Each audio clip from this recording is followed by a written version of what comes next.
52절까지의 말씀입니다. 저와 여러분이 한 절씩 교독하겠습니다. 바울과 바나바가 회당에서 나오는데 사람들이 그들에게 다음 안식일에도 이 말씀을 좀 더 해달라며 부탁했습니다. 집회가 다 끝난 후 많은 유대교로 개종한 경건한 사람들이 바울과 바나바를 따라왔습니다. 그들은 그 사람들과 함께 이야기를 나누고 하나님의 은혜 가운데 계속 머물러 있으라고 권했습니다. 그 다음 날 안식일에는 그 도시 사람들이 거의 다 주의 말씀을 듣기 위해 모였습니다. 그 무리를 본 유대 사람들은 시기심으로 가득 차 바울이 말하는 것을 반대하며 모욕했습니다. 그때 바울과 바나바가 그들에게 담대하게 대답했습니다. 우리는 하나님의 말씀을 여러분에게 전하지 않을 수 없었습니다. 그런데도 여러분은 그 말씀을 거절하고 영원한 생명을 얻기에 합당치 못한 사람이라고 스스로 판단하고 있습니다. 그렇기 때문에 우리는 이제 이방 사람들에게 눈을 돌립니다. 이것이 바로 주께서 우리에게 하신 명령이기 때문입니다. 내가 너를 이방 사람들의 빛으로 삼았으니 이는 내가 땅끝까지 구원을 이루게 하려는 것이다. 이 말을 들은 이방 사람들은 기뻐하며 주의 말씀을 찬양했습니다. 그리고 영원한 생명을 얻도록 선택된 사람들은 모두 믿게 됐습니다. 그리하여 주의 말씀이 그 지방 전체에 두루 퍼졌습니다. 그러나 유대 사람들은 경건한 귀부인들과 그 도시의 지도자들을 선동해 바울과 바나바를 핍박하게 했고 결국 그 지방에서 그들을 강제로 내쫓았습니다. 그러자 바울과 바나바는 발에 붙어있던 먼지를 그들을 향해 떨어버리고 이고니온으로 갔습니다. 함께 읽겠습니다. 제자들은 기쁨과 성령으로 충만했습니다. 아멘. 서울 마포구 연남동에 가게 되면 거기에 한 1,100명 정도의 화교들이 모여 사는 조그마한 마을이 있습니다. 이들이 이곳에 뿌리를 내리기 시작한 것은 지금으로부터 한 100여 년 전 일입니다. 다수가 산동성 출신으로서 그들은 오늘날까지도 외국인 등록증을 가지고 살아가면서 한국인들과 똑같이 각종 세금을 내면서 그렇게 살아가고 있습니다. 이들은 몇 년 전까지만 해도 개인이 60평 이상의 땅을 소유할 수 없었고 또 지금까지도 무역업과 여행업과 제조업이 금지되어 있습니다. 그들이 이렇게 한국 사회에서 마치 섬처럼 철저하게 고립된 채 이방인으로 살아가는 이유가 무엇일까요? 그것은 화교에 대한 한국 정부의 차별 정책 때문입니다. 해방 이후에 상술에 능한 화교들이 한국 무역 전반에 파고들었고 그리고 혼란기를 틈타서 부동산을 사들이면서 그들은 엄청난 자산을 축적하게 되었던 것입니다. 이때 박정희 정권이 들어서면서 1961년에 외국인 토지 금지법과 1963년에 화폐개혁을 단행하면서 그들의 운명이 달라졌습니다. 우리 근대 소설을 보게 되면 큰 지주로 자주 등장하는 사람이 주로 왕서방이라는 사람입니다. 이 사람들은 큰 땅을 소유하고 엄청난 부를 누리는 부자들이었습니다. 그런데 정부가 그들의 모든 토지를 다 몰수했고 일정액 이상의 신권을 교환해 주지 않음으로써 그들의 갖고 있던 모든 돈이 하루아침에 휴지조각이 되고 말았던 것입니다. 결국은 한때 한국에 60만 명이 넘었던 화교들, 그들은 이제 조금씩 한국을 떠나기 시작해서 오늘날 약 2만 명 정도의 화교들이 온갖 차별과 편견을 견뎌내면서 이 땅을 살아가고 있습니다. 여러분 잘 생각해 보게 되면 화교들에 대한 한국 정부의 차별 정책은 사실 한국인들 마음속에 있는 어떤 피해의식과 두려움에서 시작됐다라고 이야기할 수 있습니다. 실제로 동남아시아나 어느 나라든지 화교들이 들어가게 되면 상권을 장악하고 결국은 지역경제 발전을 저해하는 요인이 바로 화교들이 되곤 했기 때문입니다. 아마도 한국인들 마음속에 외국인들에 대한 어떤 배타적인 그런 마음을 갖게 된 근본적인 이유 중에 하나가 아마도 한국인들 마음속에 있는 피해의식과 두려움이 아닐까 하는 생각을 하게 됩니다. 사실 지난 5,000년의 역사 속에서 수없이 외침을 받으며 살았던 우리 민족들은 나 자신을 보호하기 위해서 더욱더 똘똘 뭉치게 되었고, 그리고 나와 다른 집단에 대하여, 나와 다른 어떤 인종에 대하여 의심의 눈초리를 갖고 바라보는 것, 그래서 오랜 시간이 지나야만 믿어주는 것이 우리 민족의 민족성이 된 것 같습니다. 이렇게 배타적인 모습, 그리고 내면의 피해의식과 두려움은 아마 뉴질랜드 한인 사회도 예외는 아닌 것 같습니다. 한국인들끼리 똘똘 뭉치며 살아가지만 우리 마음속에는 피해의식과 두려움이 있기 때문에 굉장히 소심하고, 그래서 세상을 향해 어떤 사회적인 상자를 깨트리고 밖으로 나가지 못하는 것, 이것이 오늘날 우리의 자화상이 아닐까 생각을 해보게 됩니다. 오늘 본문 말씀에 등장하는 유대인들 역시 그랬습니다. 그들도 우리 민족처럼 우리 민족과 비교가 안 될 정도로 엄청난 파란만장한 고난의 세월을 보낸 이들이 바로 유대인들이었습니다. 그들은 이런 고난의 세월 속에 더욱더 똘똘 뭉쳤고, 그리고 전통과 율법을 지키며 그들과 다른 이들에 대하여, 이방인들에 대하여 배타적인 태도를 키워갔던 것입니다. 이런 유대교 안에서 전혀 새로운 종교 기독교가 시작이 된 것입니다. 오늘 본문 말씀에 보면 바로 기독교가 유대교에서 어떻게 잉태하여 이제 태어나고 있는지의 그 과정을 보여주고 있는 것입니다. 그렇다면 어떻게 기독교가, 유대교의 한 이단 종파에 불과했던 기독교가 어떻게 세계 종교로 발돋움을 할 수 있었던 것일까요?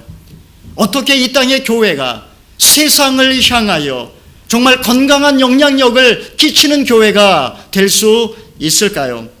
또한 어떻게 우리 한 사람 한 사람이 건강한 인격, 정말 넉넉한 신앙의 인격을 갖고 이렇게 세상 사람들 가운데 이렇게 인정받는 신앙인으로 자라갈 수 있을까요? 저는 이 시간에 그것을 세 가지로 나누어서 여러분들과 함께 이야기를 나누기를 원합니다. 첫 번째는 바울과 바나바가 이방인을 품기 시작하면서 교회는 세계 종교로 나아가게 되었습니다. 우리 46절의 말씀 같이 한번 읽어보겠습니다. 시작. 그때 바울과 바나바가, 네, 자막 좀 보여주십시오. 46절입니다.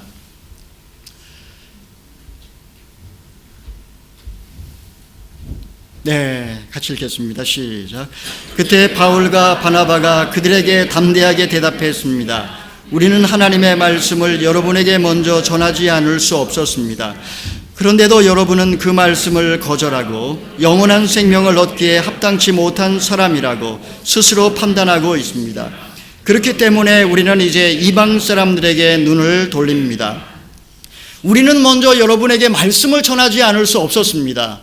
그러나 여러분이 이 말씀을 받지 않았기에 이제 우리는 이방 사람들에게 눈을 돌립니다. 여러분, 이 말씀의 배경을 먼저 설명을 해드려야 될 것 같습니다. 지금 안디옥의 한 회당에서 사도 바울이 설교를 했을 때에 엄청난 일들이 벌어지게 되었습니다. 수많은 사람들이 이 십자가의 복음에 관한 메시지를 받아들이면서 변화되기 시작했습니다. 그리고 그 다음날 안식일에도 와서 똑같은 말씀을 또 전해달라고 부탁을 했던 것입니다. 그들이 얼마나 많은 은혜를 받았던지 집회가 끝난 후에도 집으로 돌아가지 않았습니다. 많은 사람들이 바울과 바나바를 따라와서 그들과 더불어 그리스도에 관해서 이야기를 나누게 되었고, 시간 가는 줄 모르고 그들과 함께 보냈습니다.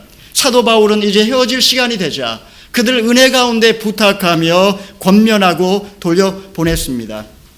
이제 그 다음날 안식일이 되었습니다. 놀랍게도 오늘 본문 말씀에 보니까 그 도시에 수많은 사람들이 구름대와 같이 그 회당으로 몰려왔다라고 했습니다. 성경은 그 도시에 거의 모든 사람들이 다 주의 말씀을 듣기 위해 모여들었다. 여러분, 엄청난 일이 벌어진 것입니다. 여러분, 그들이 이렇게 폭발적인 반응을 보이고 있는 이유가 무엇일까요?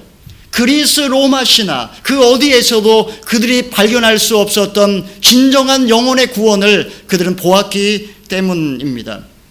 하지만 이 모습을 보고 혐오감을 갖고 있던 유대 지도자들은 시기심으로 가득 차서 바울이 말하는 것에 관해서 조목조목 반대하며 모욕적인 발언을 하기 시작했습니다. 여러분, 그들은 왜 이렇게 구원의 복음을 거절하고 마치 영원한 생명을 얻기에 합당치 않은 사람처럼 이렇게 완악해진 것일까요? 그것은 그들의 마음이 종교적인 오만과 편견에 독선에 빠져 있었기 때문입니다. 오만과 독선에 빠져 있을 때에 그 공동체는 결코 오래갈 수 없습니다. AD 48년에 로마 원로원에서 경론이 벌어졌습니다. 100여 년 전에 시저가 정복했던 갈리아인들에게 원로원 의원 자격을 부여할 것인지에 관한 논란이 있었던 것입니다. 보수주의자들은 절대로 안 된다라고 침을 튀기며 반대를 했습니다. 이때 당시의 황제였던 글라우디우스가 이렇게 연설을 합니다. 뛰어난 전쟁 능력을 갖고 있던 아테네와 스파르타가 왜 멸망했습니까? 그들이 정복한 자들을 이방인으로 배척했기 때문입니다. 반면에 로마가 지금까지 성공할 수 있었던 것은 우리 조상들이 출신을 가리지 않고 능력 있는 자를 관리로 등용했기 때문입니다. 로마의 수많은 명문 가문들이 원래 이방인들이었습니다. 처음에는 이방인이었지만 그들을 동료로 받아들인 후 그들 후손의 애국심은 우리 후손의 애국심보다 조금도 뒤지지 않았습니다. 앞으로 로마가 계속 발전하기 위해서는 뛰어난 인재를 가능한 한 많이 등용해야 합니다. 여러분, 로마의 미래를 위하여 갈리아인을 원로원 의원으로 개방해 주십시오. 여러분, 글라우디우스 황제의 이 연설을 통해서 그곳에 있던 많은 사람들이 감동을 받았고 로마 원로원은 기꺼이 갈리아인을 원로원의 의원으로 받아들이게 된 것입니다. 이후로 로마는 이방인들을 향하여 그들의 재능 여부를 따라서 여러 가지 제도를 정비했고 학식이나 재능이 있거나 또는 로마를 위하여 공헌한 게 있으면 누구든지 다 로마 시민권을 부여했던 것입니다. 여러분, 로마의 위대함은 단순히 영토의 넓은 데 있지 않았습니다. 역사 속에서 끊임없이 로마를 이상적인 국가로 생각을 했고 로마를 회복하려고 많은 이들이 도전을 했습니다. 신성 로마 제국을 만들었고 그리고 나치의 히틀러도 로마를 꿈꾸면서 세상 정복 전쟁을 했던 것입니다. 모든 사람은 당시에 로마가 영원할 것이라고 믿었습니다. 왜냐하면 지금까지 존재했던 모든 제국의 역사 속에서 로마만이 진정한 자유로운 제국을 건설했기 때문입니다. 로마가 거의 1500년 이상 역사 속에 존재할 수 있었던 이유가 바로 여기에 있습니다. 로마는 정복한 자들을 노예로 부리기 위해서가 아니라 오히려 보호해주고 지켜주기 위해서 관리를 파견했습니다. 오직 유대인들만 빼고 모든 로마에 속해 있던 민족들은 로마에 속한 것을 자랑스럽게 여겼습니다. 로마 통치 아래서 누구나 능력 있는 자는 더 이상 이방인이 아니었던 것입니다. 여러분, 로마가 처음부터 로마였을까요? 원래 로마는 테베레 강가의 조그마한 마을에 불과했습니다. 마을 사람이라고는 한 수천 명 정도밖에 되지 않은 그런 마을이 어떻게 세계 제국으로 발전할 수 있었을까요? 그것은 바로 그들이 갖고 있는 인재 자원 충원에 관한 원칙이었습니다. 그들은 배경을 따지지 않고 출신을 따지지 않고 능력만 있으면 다 받아들였습니다. 그들은 로마에 헌신하겠다고 하는 그런 민족에 대하여 손을 잡고 한 걸음 한 걸음 다른 민족을 정복해 갔고 그리고 로마는 결국은 온 세상에 가장 오랫동안 가장 강력한 제국을 만들었던 것입니다. 로마가 이렇게 한 걸음 한 걸음 모든 민족들의 마음을 얻어가면서 제국을 건설했기 때문에 로마는 하루아침에 이루어지지 않았다라는 속담이 여기에서 생긴 것입니다. 사랑하시는 성도 여러분, 교회 역시 하루아침에 이루어지지 않았습니다.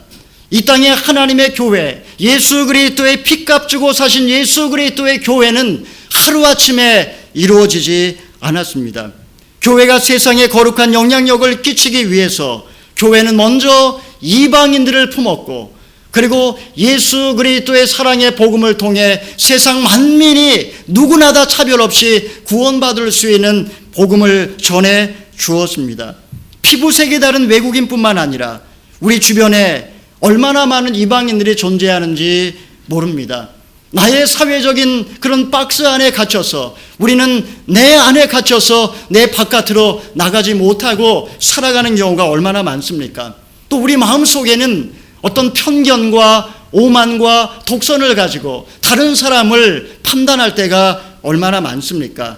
성차별과 계층차별과 인종차별과 외모차별과 나이차별 등, 여러분, 이 세상에 편견과 차별이 존재하는 이유가 무엇일까요? 그것은 하나님이 하나님의 형상대로 인간을 창조하셨고, 이 모든 인간이 구원받기를 주님이 진정 원하신다라고 하는 주님의 마음을 우리가 모르기 때문입니다. 나와 다른 사람을 품기 시작할 때 교회는 변화되고, 그리고 세상을 향하여, 세상을 위하여, 그리고 세상 속으로 들어가 변화시킬 수 있습니다. 저와 여러분도 나의 사회적인 박스를 깨고 나와서 나와 다른 사람을 마음으로 품기 시작할 때에, 내가 그렇게 애를 쓸 때에 우리는 그만큼 조금 더 성숙한 신앙의 인격으로 자라갈 수 있는 것입니다. 두 번째로, 어떻게 기독교가 세계 종교로 자라갈 수 있었던 것일까요?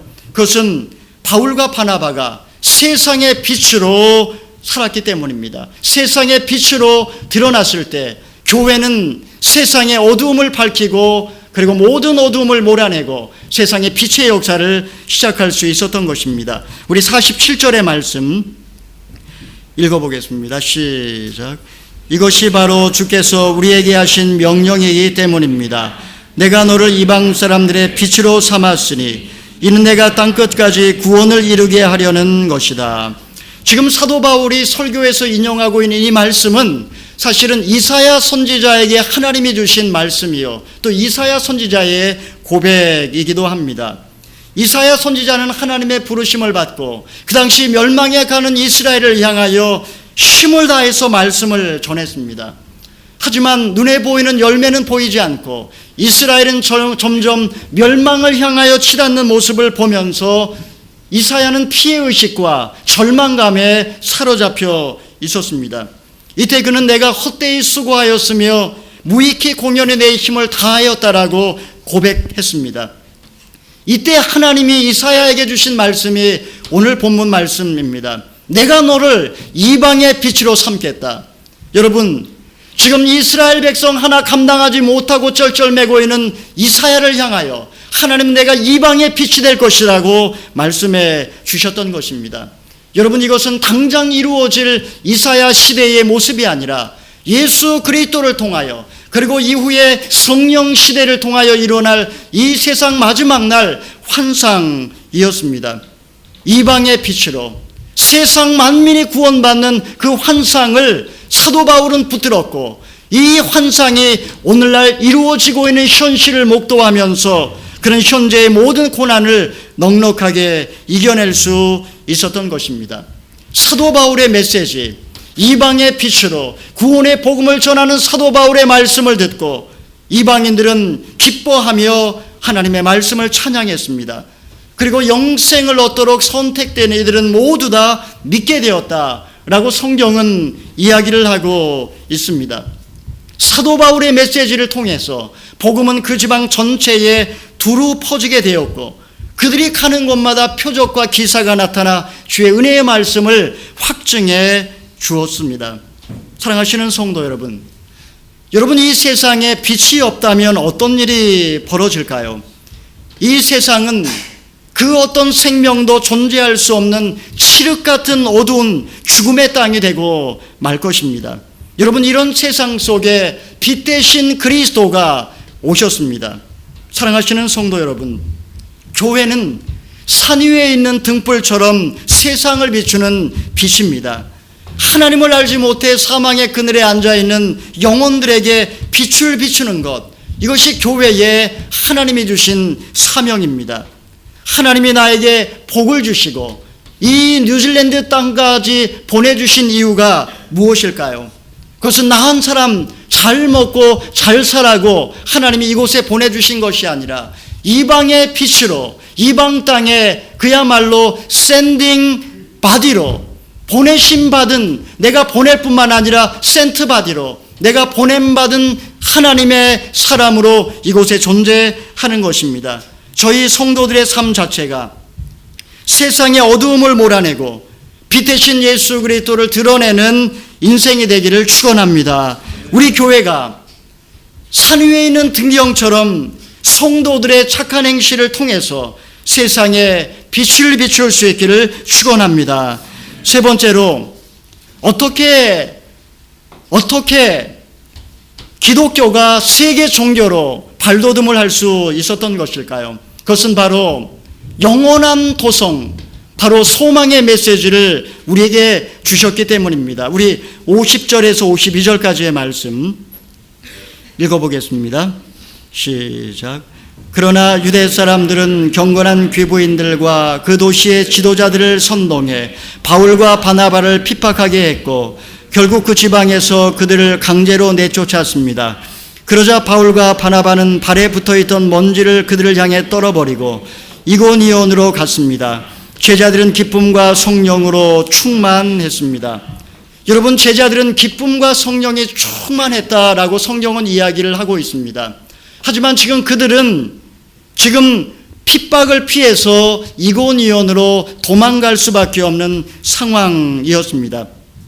시기심과 혐오감으로 바울과 바나바를 죽이기 위해서 날뛰는 유대인들을 피해 도망가야 하는 그런 상황에도 불구하고 그들은 어떻게 기쁨과 성령으로 충만할 수 있었을까요? 아무런 미련 없이 비시디아 안디옥을 떠나서 이고니온으로 다시 여행을 떠나는 그들의 삶은 그야말로 나그네 인생이었던 것입니다.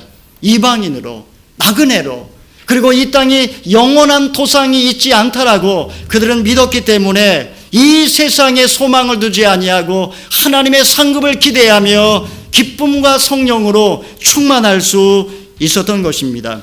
사랑하시는 성도 여러분, 유대인들이 처음부터 유대인들은 아니었습니다. 그들의 조상 아브라함도 이 가나안 땅에 정착할 때에 이방인이요 나그네였습니다. 그런 일생 발붙일 만한 한 평의 땅도 소유하지 못했습니다.